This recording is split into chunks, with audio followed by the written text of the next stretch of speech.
मध्य प्रदेश में लंबे वक्त से अटके नगरीय निकाय चुनाव को लेकर अब सियासी सरगर्मियां बढ़ गई हैं।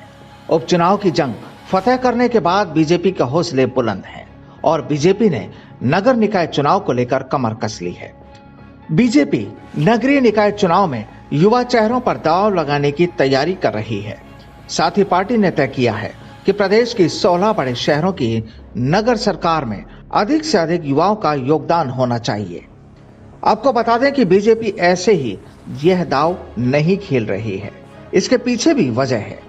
प्रदेश में 5 करोड़ 34 लाख वोटर में से 3.25 करोड़ से ज्यादा वोटर युवा हैं, जिनमें से 20 से 29 की उम्र के 27.38%, वहीं 30 से 39 की उम्र के 25.58% की भागीदारी चुनाव में होती है। आपको बता दें कि साल 1983 से 1993 तक मध्य प्रदेश में महापौर का चुनाव पार्षद द्वारा किया जाता था।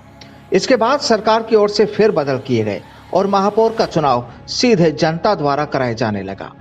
हालांकि 2018-19 में महापौर चुनाव को लेकर सत्ता में रहते हुए कमलनाथ सरकार ने फिर फेरबदल किए थे। कमलनाथ ने सूबे के सभी 16 नगर निगम के लिए एक बार फिर से पार्षदों द्वारा ही चुनाव कराने का नोटिफिकेशन जारी किया गया था, लेकिन शिवराज सरकार ने सत्ता में आते ही इस फैसले को बदल दिया है। इस तरह अब महापौर का चुनाव प्रत्यक्ष होंगे, जिसे जीतने के लिए बीजेपी और कांग्रेस अपनी हर संभव कोशिश करेगी। ऐसे में माना जा रहा है कि फरवरी में चुनाव कराए जा सकते हैं, जिसे देखते हुए दोनों पार्टियां जोर शोर से तैयारियों में जुट गई है।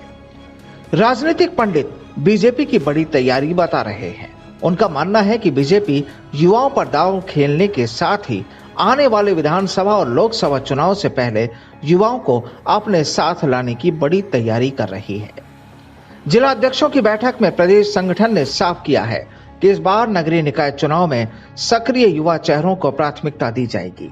इसके अलावा बीजेपी हर जिले में जाकर युवाओं को प्राथमिकता देने का मंडल स्तर से फीडबैक ले रही है और जातीय समीकरण के आधार पर रिपोर्ट तैयार कर रही है और सभी महामंत्री 10 फरवरी से पहले तक अपनी विस्तृत रिपोर्ट संगठन को सौंपेंगे।